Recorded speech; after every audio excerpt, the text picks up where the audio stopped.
All right, good evening. I'm Ruth Charles, your moderator for this League of Women Voters candidate event for the Minnesota House candidates for District 20B and 26A. Our 2024 Voter Services Forum co-sponsors are the Advocacy Center of Winona, AAUW, the Winona branch, Engage Winona, Project Find, and Winona State University, the Department of Social Work. We're providing this forum via government service access on channels HBC 19 and Spectrum Channel 287. The public is invited to be in attendance here in City Hall, and we have a great audience. Thank you for all coming tonight. We would like to thank the City of Winona for allowing us to hold this educational forum in the council chambers and the use of staff and technical assistance for this forum. The League of Women Voters is a nonpartisan volunteer organization organized at both the local, state, and national level to encourage citizens to become educated and to participate in government. While we as a league do study and take stands on issues, we do not endorse or support political parties, candidates, or tell the voters how to answer referendum questions. We will read opening statements from candidates who are unable to attend the forum, but tonight we are lucky that all of our candidates were able to attend. For our home viewing audience, you may call in questions to be considered this evening by calling 507-457-8280.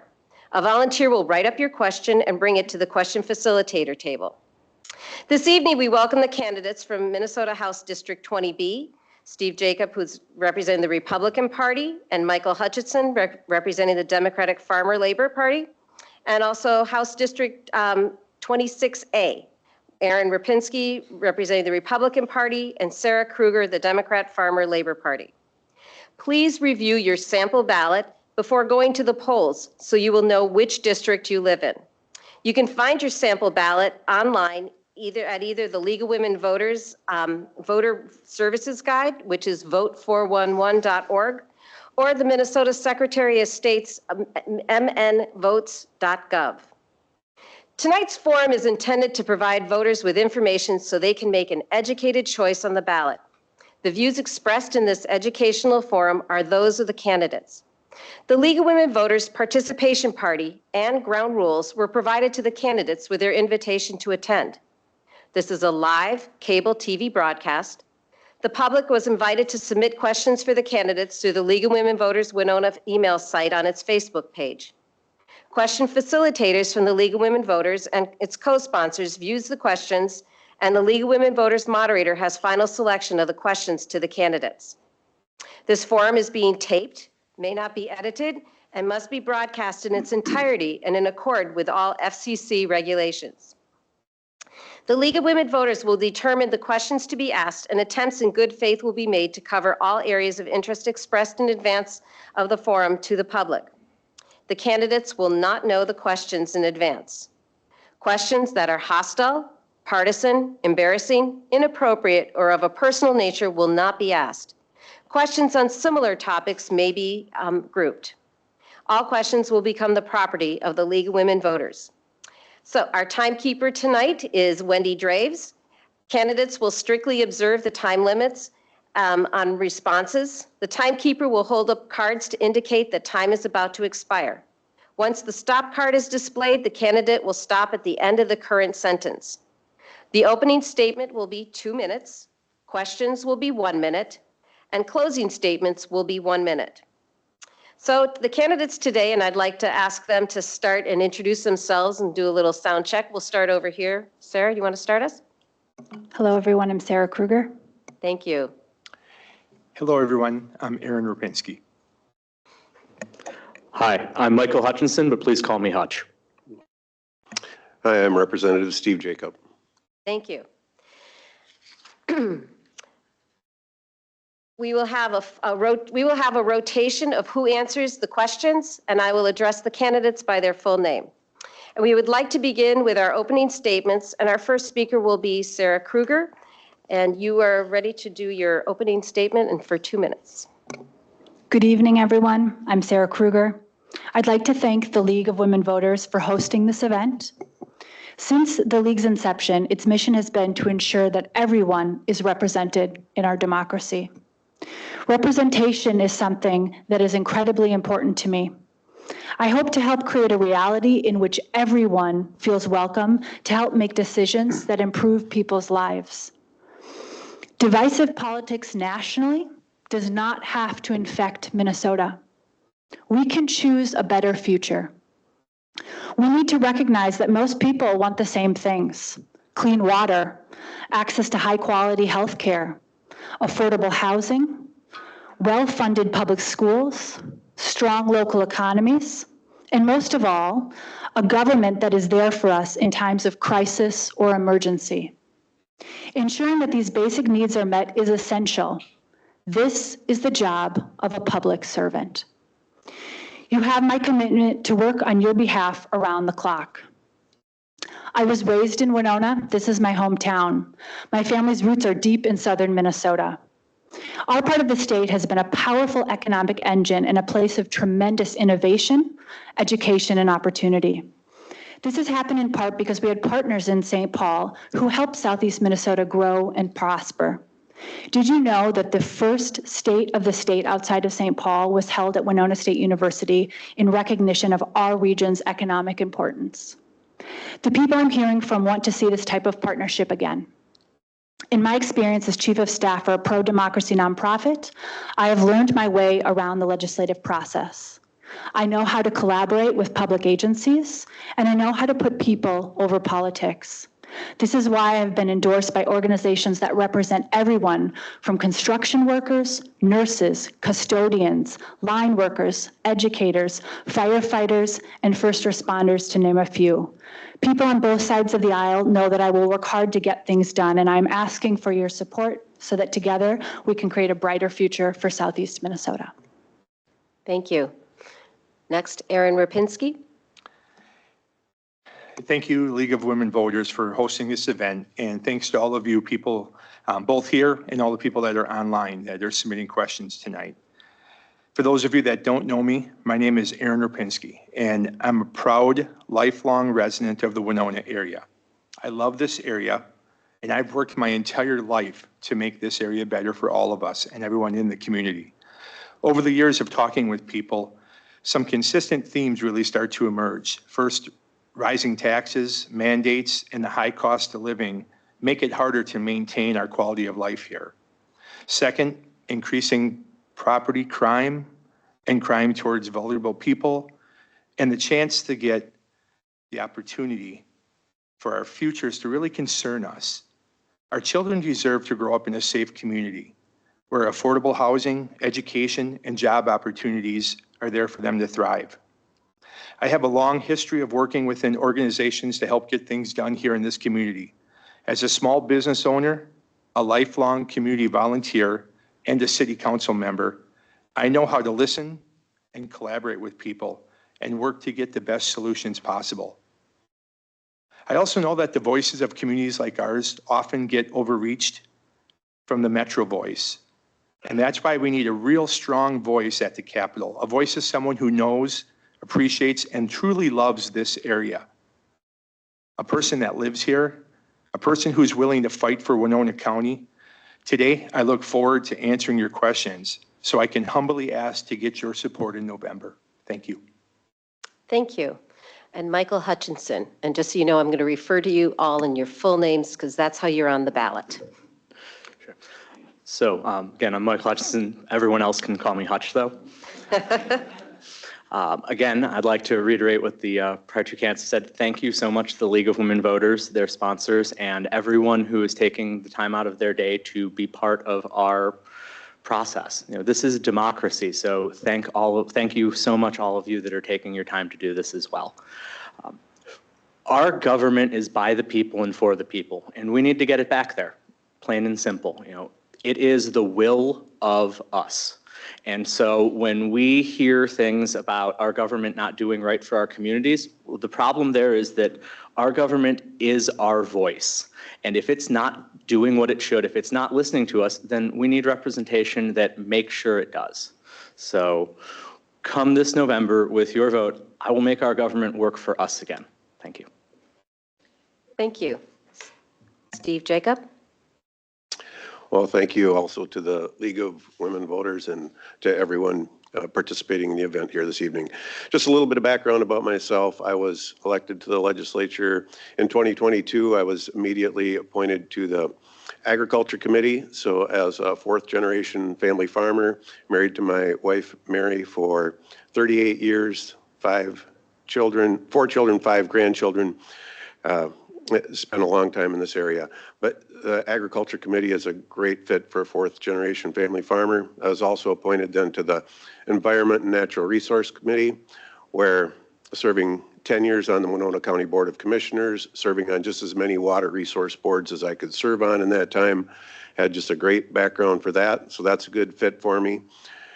It's appointed to the Legislative Audit Commission, where we have currently ferreted out more than $565 million of fraud of the current Democrat-controlled Walz administration. And lastly, I was appointed to the Subcommittee on Minnesota Water Policy, where we've dealt extensively with the nitrate issue here in southeast Minnesota. I worked hard on that issue, proved that I am willing to work across party lines. I developed or brought forward the Ag Water Quality Certification Bill that would tie a $5 per acre tax credit to each acre in the region affected by the high nitrates with a $5 tax credit, and really implementing all the best management practices. So I walk the walk and not just talk the talk. So I've proven that I work across the lines. I'm looking forward to vigorous discussion here tonight, and we'll leave it at that. Thank you. Thank you. Okay, we're ready for our first question. And for our first question, we will start with you, Steve Jacob. And the question is, if elected, what will be your top 3 priorities and why? Well, thank you. So, I've run my county commissioner campaigns and my House representative campaigns on stopping expansion of government. My last campaign, less government, more freedom. And my campaign slogan also, your trusted government watchdog.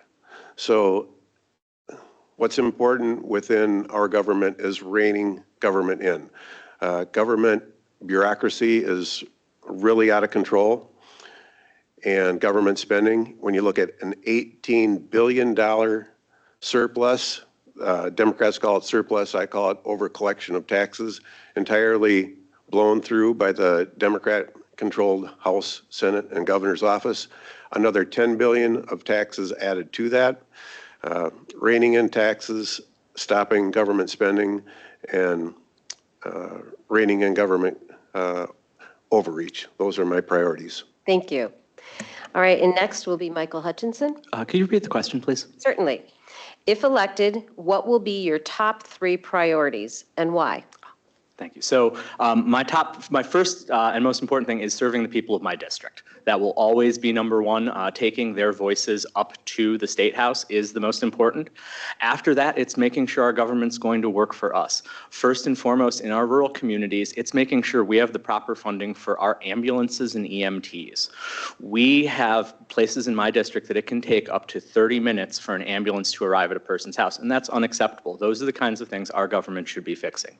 So that's my second priority. And thirdly, clean water and food and access to affordable food. You know, we can't grow a community if people can't safely eat and drink in it. So making sure that our water is safe and that people have access to food is, again, something our government should be doing for everyone. Thank you.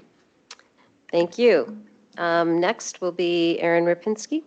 Thank you. My top 3 priorities are the economy, public safety, and education. As Mr. Jacobs stated about the wasteful treatment of the government surplus we had, I think everybody's upset about that. We look at public safety. Current legislation only allowed about $20 million for that when the Republicans were asking for $120 million. And that goes to direct EMS services, firefighters, first responders, core public safety things. Then we look at education. In the last number of years, our education numbers have dropped dramatically, double digits in writing, science, math, reading. That hurts. Our Minnesota youth needs to have a quality education. And we need to look at those things, and it has to be bipartisan. We have to come together. We need to make compromises, and we have to have discussions. It can't be all one-sided. So education, public safety, and economy are our top three things for sure. And I do want to be a voice. I want to be your voice in our area, and I plan on doing that. Thank you. Thank you. And Sarah Kruger. My number one priority is representing the needs of this district that are ever-changing, but also there are some constants that we need to be addressing. First is fully funding public education, pre-K through higher ed. We need to make sure that people also have access to affordable housing and affordable health care, and then making sure that everyone is able to have clean drinking water. But being a legislator isn't just about writing policies, it's about helping to represent your constituents with government agencies and being an advocate for constituents and a voice at the legislature. So I look forward to addressing these issues. Thank you. All right, and our next question, we'll start again with you, Sarah. What will you do to support a vibrant economy across Minnesota and to address inflation? First, I'd like to recognize that inflation is a real problem that people are facing, and it is a national issue that people are seeing across the country. One of the things that we can do at the state level to help address this is looking at programs that help people get jobs. And so we have a great program that is an example here in Winona. It is a tech education program that is a collaboration between Winona State University and Minnesota State College Southeast. Winona State educates teachers and trains them in technical education to then provide that programming and that training at Southeast for high school students so that they can graduate with an employable skill set, get a job right out of high school, and this really strengthens our local economy so that employers can have qualified applicants to fill the positions that they need for our economy to be a strong regional hub. Thank you. Next would be Aaron Rapinski. To support a vibrant economy, we really have to look at all the needless mandates that have been put on businesses. When we look at an economy and we look at corporations, Minnesota's at the top for tax on corporations, and we're near the top for personal tax. We need to eliminate things like Social Security tax. That's going to put more money in people's pocket. We need to think about how individuals are taxed and how our economy can grow by lessening that. We need to look at some of these mandates that have been added on businesses.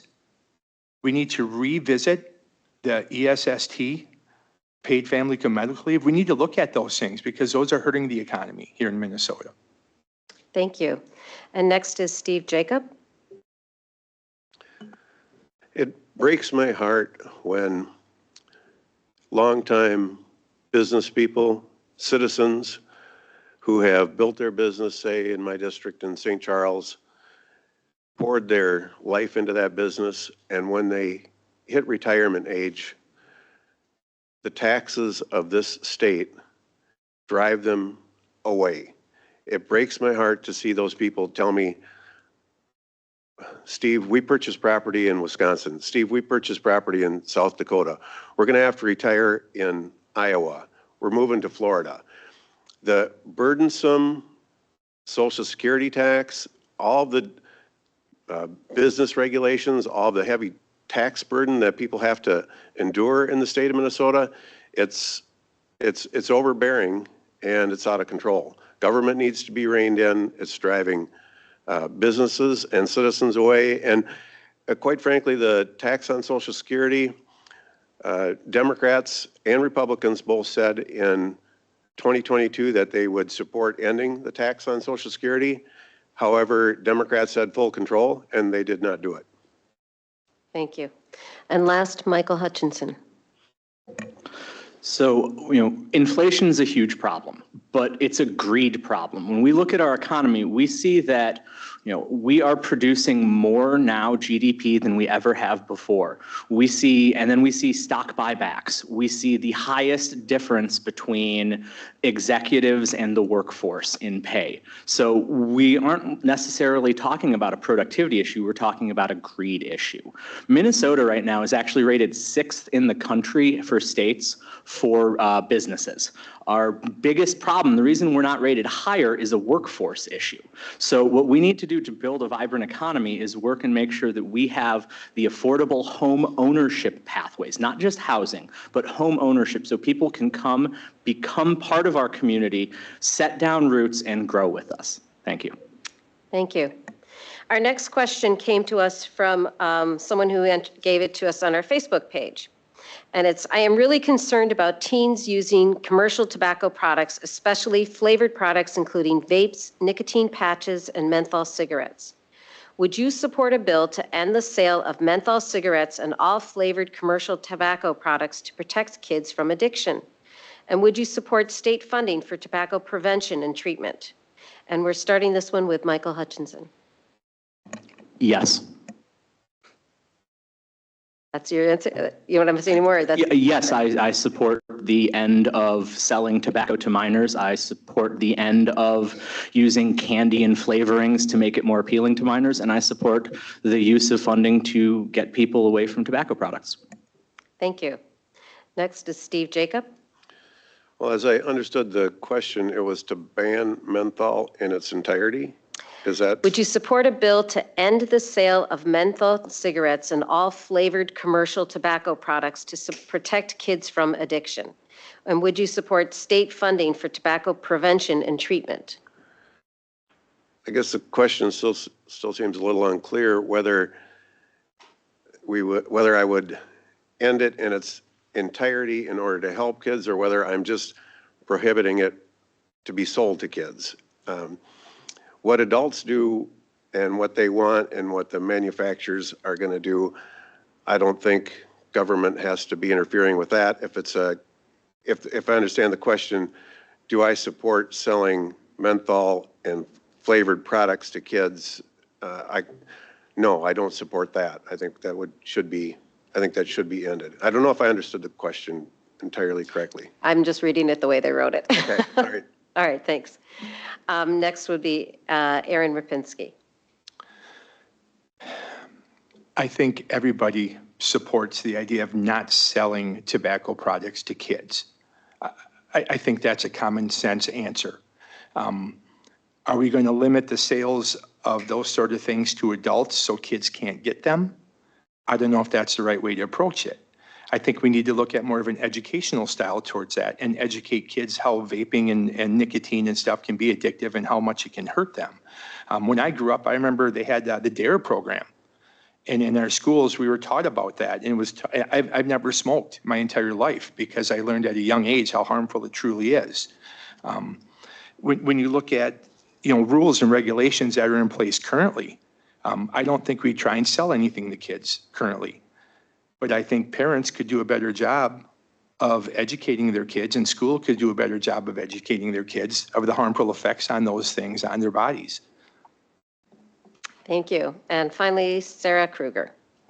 Yes, we should not be having tobacco products that are actively targeting minors. 3 of my 4 grandparents all died of tobacco-related diseases. One of whom, my grandma, I took care of in her last years of life when she was passing away from COPD. This is not something that I would wish upon anyone. And we need to be really making sure that we are protecting our kids so that their dying days are not of illnesses, preventable illnesses like COPD from tobacco use.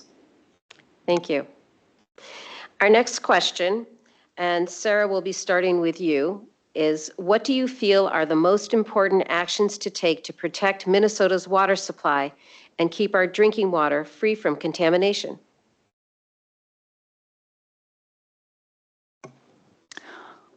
First and foremost, we need to be tackling this issue at the front end rather than the back end. We need to have expanded best management practices as a starting point, but really tackling the issue on all fronts. whether that be city wastewater management, well casing, fertilizer and manure management, soil health for carbon capture, but really dealing with the issue, like I said, on the front end, and making sure that we have treatment facilities, but addressing the source. I think that one of the best ways that we can approach this is making sure that we are properly funding soil and the Soil and Water Conservation District so that they are able to help farmers address this issue. We can look to Olmsted County as a great example of where their conservation district has made a very large impact through proper funding that they have to be able to help farmers mitigate this crisis. Thank you. Next would be Aaron Rapinski. Can you repeat the question again about Yeah, certainly. protect our water supply? What do you feel are the most important actions to take to protect Minnesota's water supply and keep our drinking water free from contamination? I think the most important actions are to continue with the rules and regulations we currently have in place and look at how those are enforced. You know, when you look at nitrates, for instance, many times nearly 50% of the wells that are tested aren't in compliance. And you look at land that has leaching in the groundwater, local areas around our area, Lewiston, Altura, have ponds that could potentially be leaching things. You look at runoff from farms. You know, there are protective things in place right now that we need to continue to keep looking at. And that's a discussion that both sides of the aisle should have, and we should enforce those things. You know, when you look at nitrate levels, for instance, years ago were much higher than they are now. So we are moving in the right area. We are moving in the right direction, but we need to continue that movement and monitoring. And I think there should be some sort of assistance for people that want to have their water. I lived in Lewiston area by Farmers Park. I had a well, I had a septic system. What applies to us doesn't necessarily apply to everybody throughout the state, so it needs to be taken on a continual basis locally. Thank you. Next, Steve Jacob. This is an issue that I have been dealing with extensively for 10 years on the Winona County Board of Commissioners and now 2 years in the state legislature. So the bill that I brought forward in 2024 to tie a $5 per acre tax credit to any acres that were enrolled in the Ag Water Quality Certification Program really was a great solution. It would implement every best management practice that we're aware of in the area, and it tackles the problem from the standpoint of going right at the heart of the issue, whereas, and I had got 6 Democrats as co-authors and more than a dozen Republicans as authors on that bill. And, you know, we were, Democrats ultimately, what they wanted to do was just give out bottled water and reverse osmosis systems rather than actually dealing with the heart of the problem. So I think Republicans were on the right side of this issue in 2024. We've got the right solution now, and that's the direction we need to be moving. Thank you. And last, Michael Hutchinson. Can you repeat the question one more time? Yes. What do you feel are the most important actions to take to protect Minnesota's water supply and keep our drinking water free from contamination? So this is a historic problem. As alluded to by Aaron, this is a problem that's been in this region for a while. So we need to look at a solution that touches a lot of things. There's no one size fits all. If it was easy, we would have solved it before now. What it really comes down to, though, is when we talk about 50% of the wells aren't proper. Well, they're not proper because they're not deep enough. And they're not deep enough so the contamination in the aquifers is too high.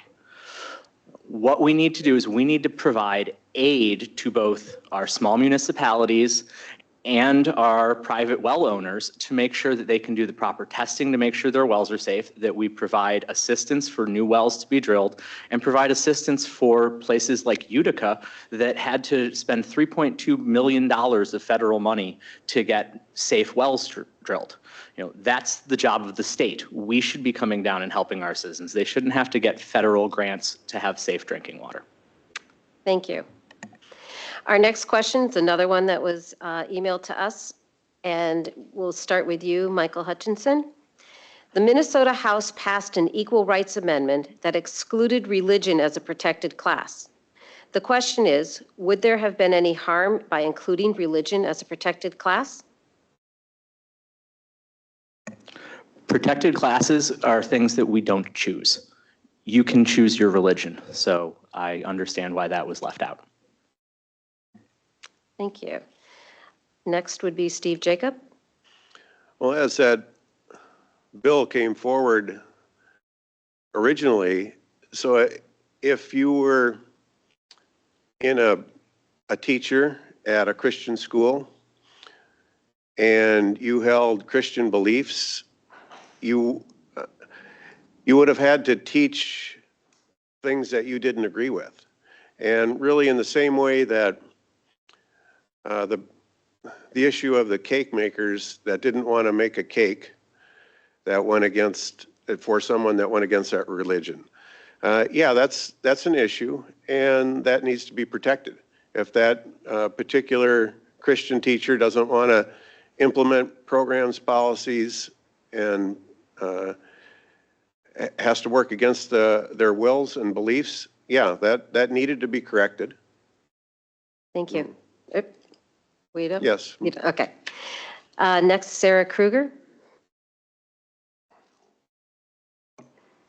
From my understanding of the issue, so you have these protected classes that are included in the Human Rights Act, and religion was the one area that was exempt from the classifications in the Human Rights Act. Other classifications include sexual orientation, gender, etc. And so when religion was specifically enumerated to not be included, it was done so for the reason that Representative Jacob alluded to, in that it has become a constitutional issue that has come forward before state Supreme Courts as well as the U.S. Supreme Court, enabling people to be able to have access to services. And so this is a constitutional issue. On the other side of it, you do have numerous religious institutions that have come forward wanting to address the issue in terms of people being able to not be discriminated based upon religion. And so I do think that there are some complexities and nuances that need to be addressed in the area. Thank you. And finally, Aaron Rapinski. When you use the term ERA, I think that's really been watered down over the years. You know, originally my understanding was more of like women's rights, and everybody supports that, obviously. But that's been kind of watered down to look at things like transgender boys in girls' locker rooms, or feminine products in junior high boys' locker rooms. When you look at protected classes, there needs to be conversations, and it has to be from both sides of the aisle. And I think there needs to be a state consensus on this, of what's going to be allowed and what's not going to be allowed and how it's going to be addressed, because there are a lot of looming questions out there and there's not a lot of answers for it. And it's really a new era, a new time frame. Thank you. And we'll start our next question with you, Aaron Rapinski. Which is one issue do you think is most important to work with legislators across the aisle? Let me read that again. Which one issue do you think is most important to work with legislators across the aisle? I think one of the most important issues is the economy. You know, we look at how we spent our surplus dollars and the things they're spending money on in St. Paul, and increasing our budget by 38% in 2 years, increasing taxes by $10 billion. That has to be bipartisan, and it has to be common sense.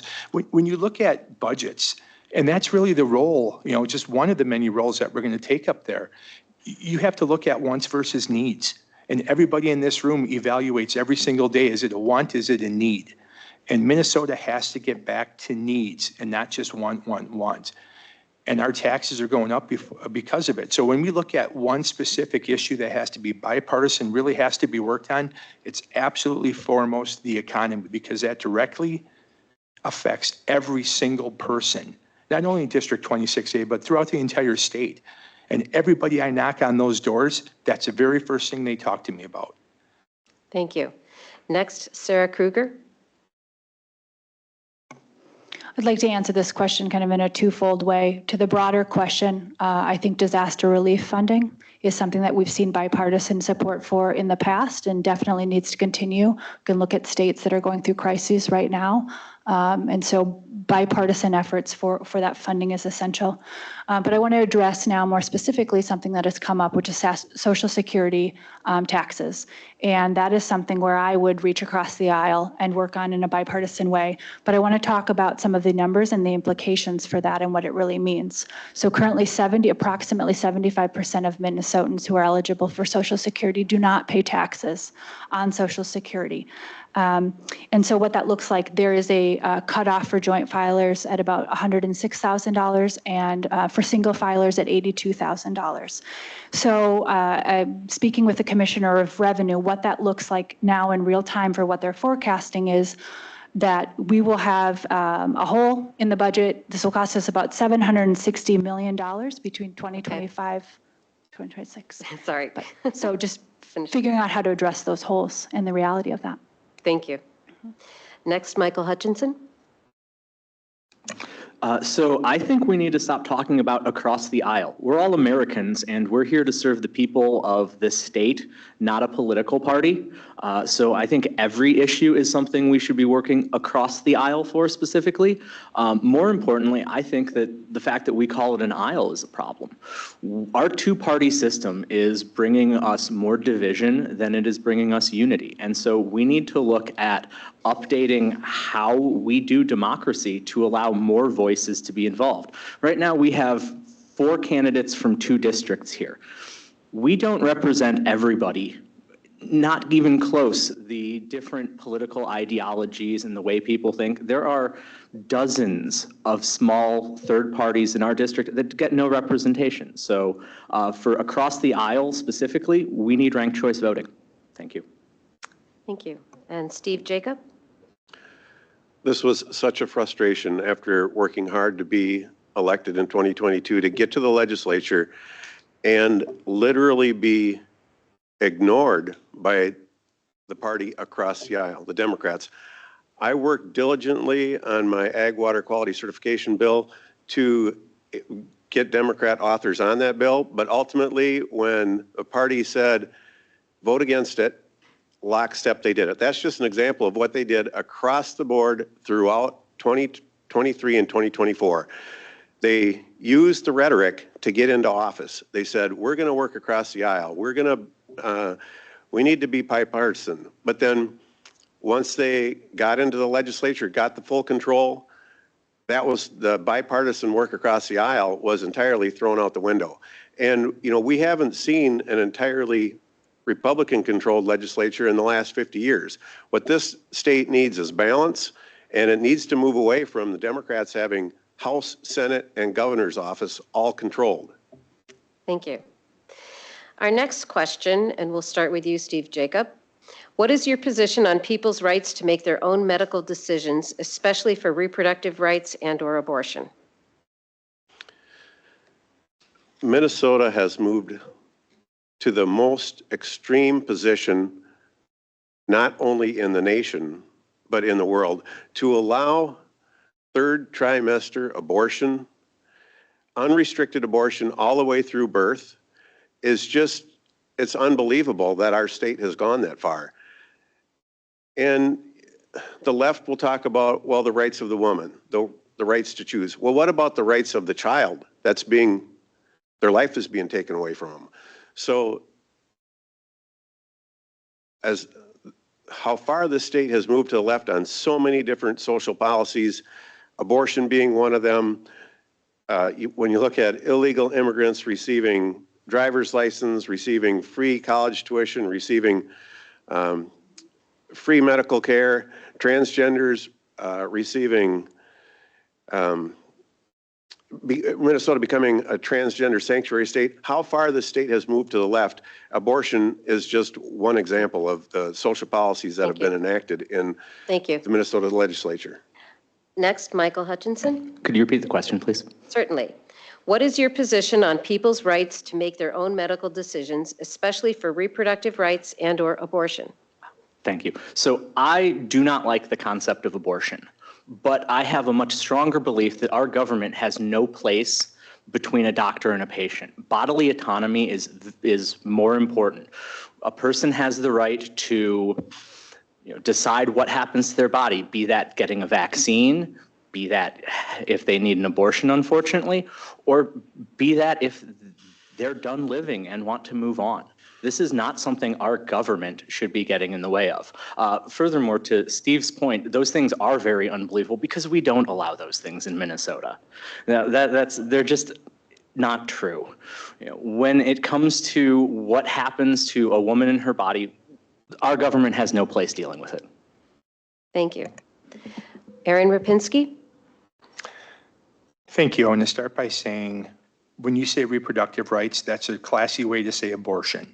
And I'm going to challenge you, Hutch, to look that law up and read the law, because I think everyone in here knows that is allowed under current state law in Minnesota, and I find that unacceptable. I do believe there needs to be a consensus at this, and there probably needs to be some consideration from both sides, and they need to have discussions about this because it is a huge issue. Minnesota, they messed up. They messed up with taking the law. As Mr. Jacobs said, it's extreme, and we need to revisit that. And I think the state needs to look at that, and it needs to be voted on by the state. Legislators shouldn't be making those decisions. Let's let the people speak on that. Let their voices be heard as an entire state. And that's what we need in government, is we need someone that's going to step up and say, hey, this isn't right. Let's talk about it, and let's figure out a better solution. Okay, thank you. And last, Sarah Kruger? Well, I read in the Minnesota Reformer today that my opponent is open to a 5 to 6 week abortion ban. This is an opinion that is not based in any medical degree that I am aware of. So the question is, do you want to have someone's opinion, like my opponent's, to intrude into your doctor's office? Do you want that opinion to be making decisions that are based between you and your OBGYN to decide what health care you should and should not have access to? Women vehemently, and as the only woman up here, I will tell you, we say no, right? Because when an opinion that is not based in medicine is enacted into law on this subject, women die. The data shows, sadly, that women die. And that is the question that we are dealing with, is someone's life. Thank you. Our next question, and we'll start with you, Sarah. Given the decrease in enrollment among Minnesota state colleges, what strategies would you take to support higher education and the institutions that are prominent right here in Winona? So we are actually lucky that we have seen an increase in this enrollment period of students here locally at Winona State as well as Southeast. So some of the reasons for that include the fact that we have enacted the North Star Promise, thanks to Representative Jean Pawlowski chairing higher ed. And so that enables students who are from a family with a household income of up to $80,000 to be able to receive fully funded tuition once other funding sources like FAFSA are in place. So I think that it helps a lot of students, especially a lot of first-generation students, to be able to access a higher ed. Other programming, like what I have referred to with technical education, and expanding that at the high school level so that students begin to learn early on and can have kind of more information about what they may want to study in a 2-year program. And so these programs have been helpful. Thank you. Next, Aaron Rapinski. Will you repeat that question, please? Certainly. Given the decrease in enrollment among Minnesota state colleges, what strategies would you take to support higher education and the institutions that are prominent right here in Winona? When we look at Winona, Winona State, for instance. You look at about 6,200 students with a cap of about 7,000 would be ideal. Their numbers have increased, their numbers are up. Their freshman class is very large. They're looking for more beds. They're looking at facilities for more beds. Higher education is something every Minnesotan deserves, and they should have an opportunity for it. There are loans out there, there are grants, there are Pell Grants, and a number of things. The North Star Promise is a start. Could it be increased? Possibly. Why is that number exactly 80,000? Maybe you should look at more of a different set of criteria for that. When you look at Winona's higher education, for instance, they have, I believe, a near 100% placement for their technical skills and about a 99% placement for their collegiate nursing program. About 30% of their students are nurses. Another high percentage is in the education field. Those are things that are going to make our higher education stronger. We need to reinvest in that. Thank you. Next, Steve Jacob. I consider higher education to be a choice, and if that's the choice you make, more power to you. I don't believe it's the taxpayer's responsibility to come up with funding to subsidize higher education. Apprenticeships don't cost the taxpayer anything. They're a great way to move forward with your profession. Vocational education is important. On-the-job training is important. In my view, colleges need the students probably far more than the students need the colleges. There's ample ways to get education other than higher education. If higher education works and that's the choice you make and that's the path you decide to go, that's wonderful, but I don't think it's the taxpayer's responsibility to support that. Thank you. Michael Hutchinson. So when we talk about education, college is important, but I somewhat agree with Steve. We also need to talk about other options for people.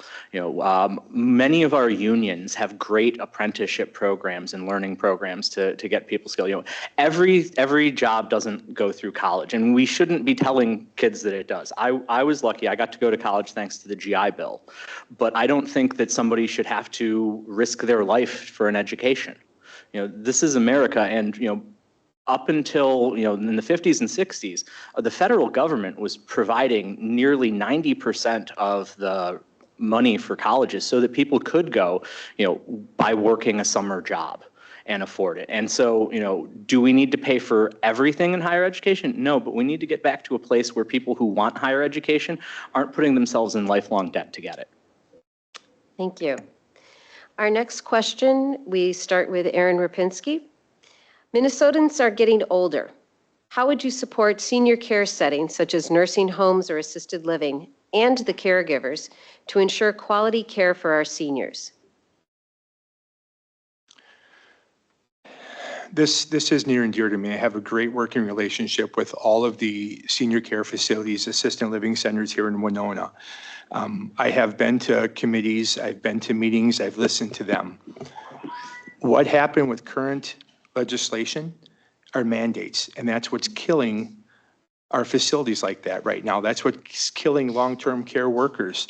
The mandates that they put down on these residents is going to make, especially rural things, start to close. You're going to see those buildings, those facilities start to close because they can't handle the mandates. Extreme mandates like having a full-time RN on staff in your facility at all times. That facility can't eat those costs. The only way they can is to raise the price for those clients and those people that live there. And those people can't afford that. So if we're going to correct that problem, it's going to come down by fixing the mandates that have been put in place for them and looking at those. Thank you. Michael Hutchinson? Could you repeat the question, please? Certainly. Minnesotans are getting older. How would you support senior care settings such as nursing homes and assisted living and their caregivers to ensure quality care for our seniors? Thank you. So I agree with Aaron on part of this. It actually is an issue with regulation. We keep setting these top-down mandates at the state level, and what we really need to do is look regionally and allow those local groups to see what they need to help. Specifically when it comes to these care facilities, having those staff is important and life-saving at times. So what we need to do, instead of just getting rid of regulations, is look at how, as our government, we can support those facilities into meeting those mandates so that they can provide the level of safety while not going out of business. Thank you. Next, Steve Jacob.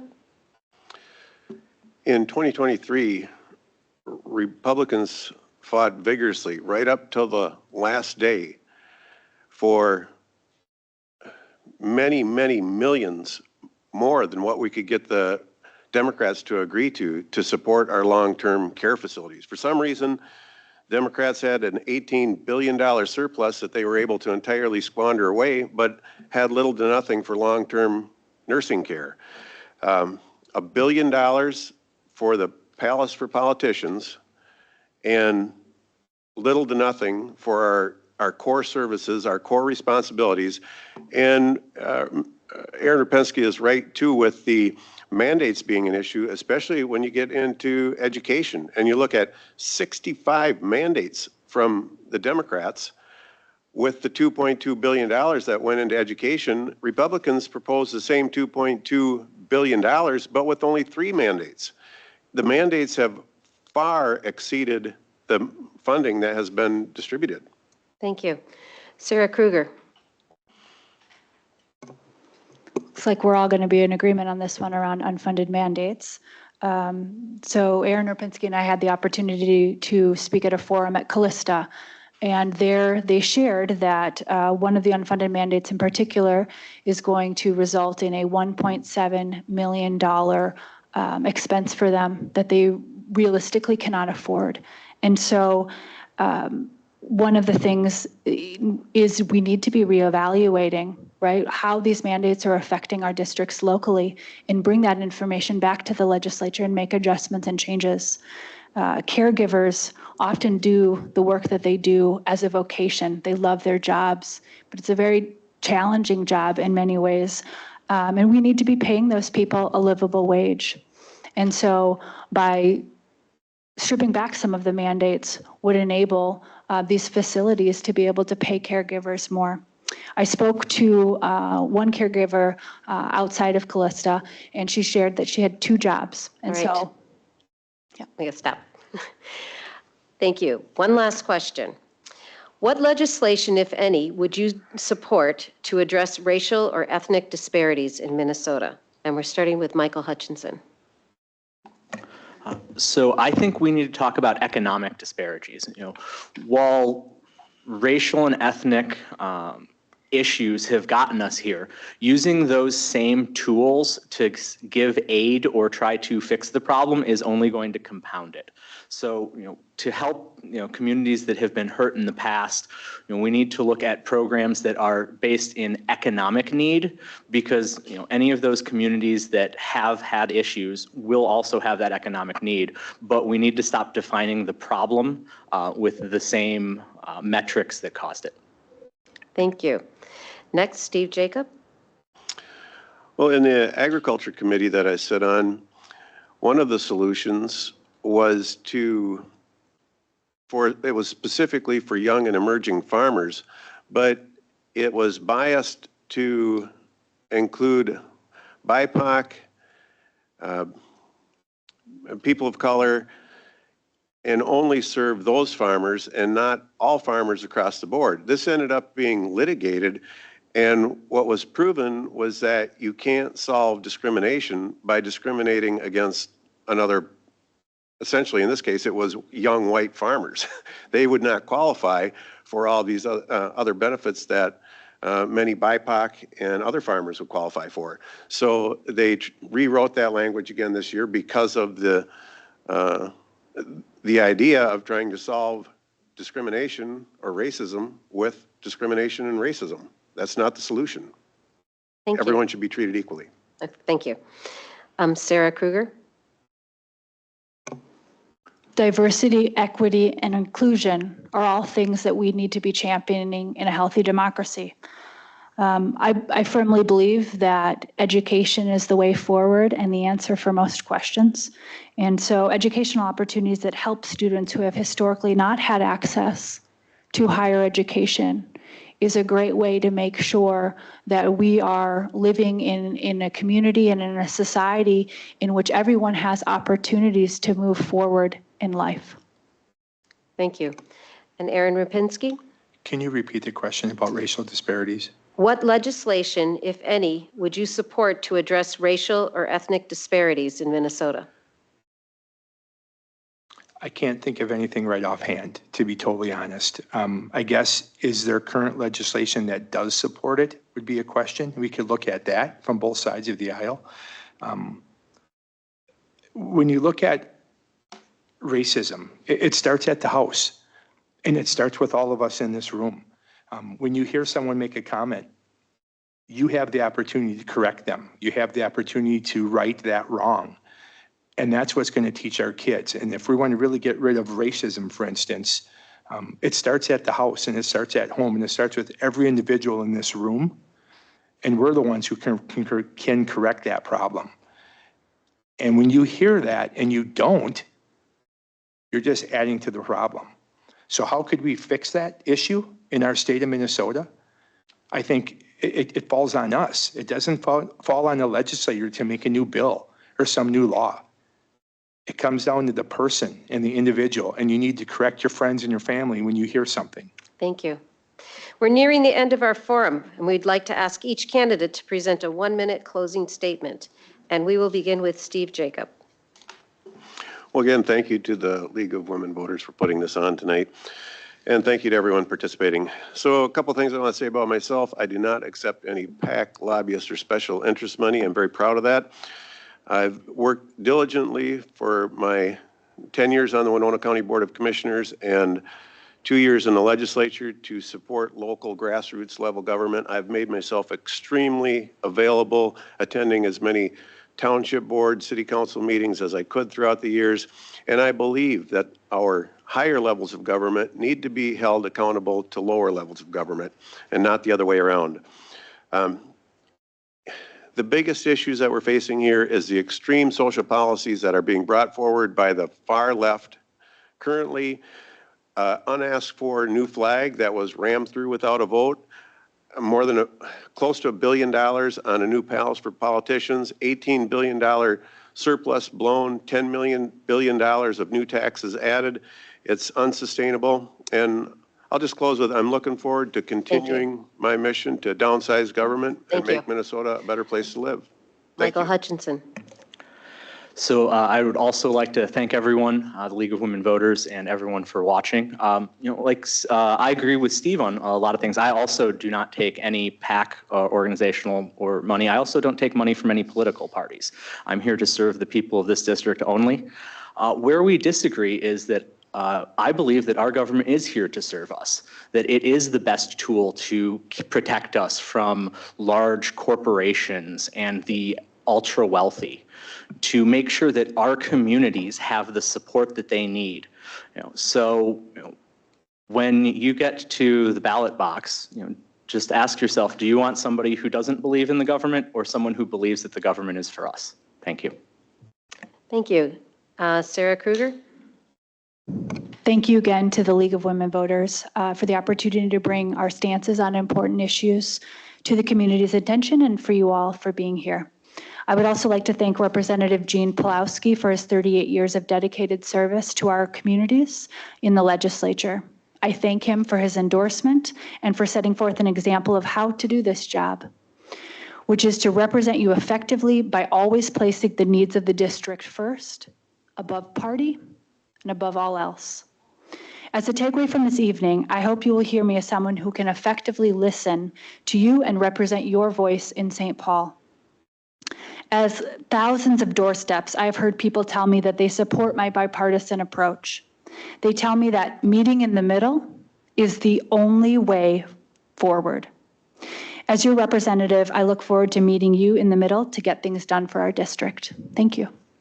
Thank you. And Aaron Rapinski. Thank you to everyone here this evening and everyone putting in the questions and those of you at home and texted questions and so on. I believe Minnesota's at a crossroads, and we can continue to drive good, hardworking people and businesses out of our state with wasteful spending, high taxes, oppressive mandates, and of course, increasing crime.